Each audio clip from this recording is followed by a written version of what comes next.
उत्तर प्रदेश राष्ट्रीय लोकदल की इधर लोकसभा चुनाव के बाद पहली बार प्रदेश कार्य समिति की बैठक बुलाई गई थी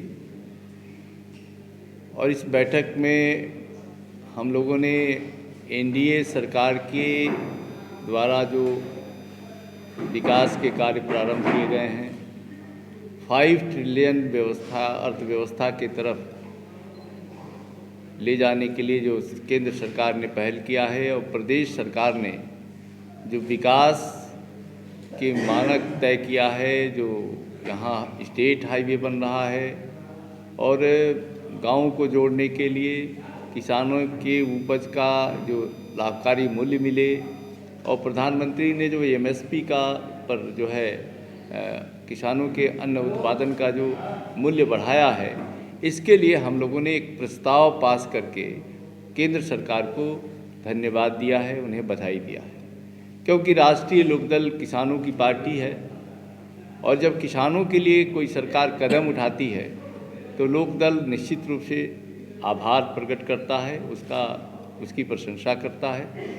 तो इसके लिए कल कार्य समिति ने एक प्रस्ताव पास करके केंद्र सरकार को और प्रदेश सरकार को इसके लिए धन्यवाद ज्ञापित किया है। एक राष्ट्रीय लोकदल की बहुत पुरानी मांग थी कि देश के किसानों की मसीहा भारत रत्न चौधरी चरण सिंह को मिलना चाहिए।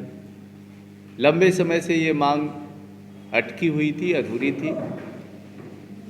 इस मांग को भारत रत्न देकर के प्रधानमंत्री जी ने किसानों के मांगों को पूरा किया है। ये चौधरी चरण सिंह को भारत रत्न से सम्मानित करना केवल चौधरी चरण सिंह का सम्मान नहीं है, बल्कि ये हिंदुस्तान के 80% किसानों का सम्मान है, जिनके लिए चौधरी चरण सिंह ने तिल तिल जिया और पूरा जीवन समर्पित किया।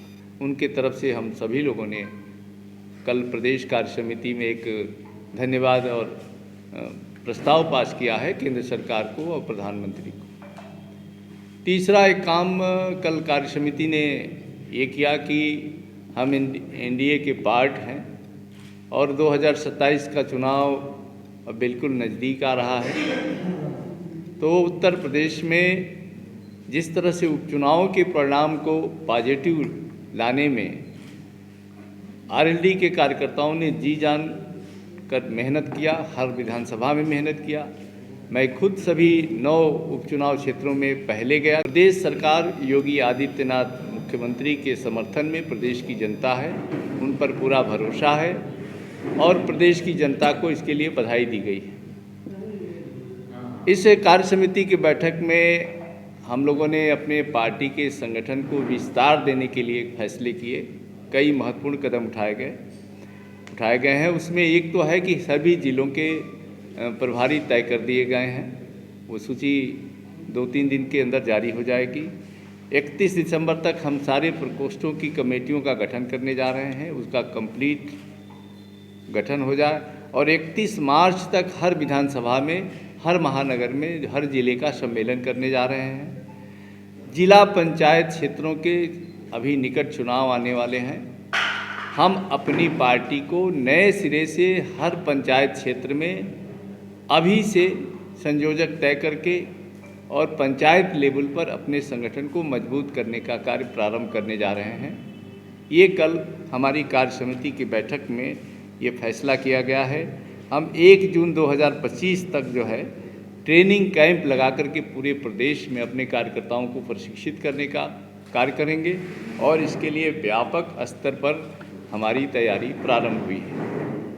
कल की कार्य समिति ने एक और घोषणा, हमारे प्रदेश के महामंत्री थे पहले अंबुज पटेल जी, उनको अब प्रोफेशनल मंच का प्रदेश का अध्यक्ष बनाया गया है, जिसमें बुद्धिजीवी और अधिवक्ता और डॉक्टर्स सबको मिला करके जो हम लोगों ने प्रोफेशनल मंच बनाया है, उसके अध्यक्ष घोषित किए गए हैं।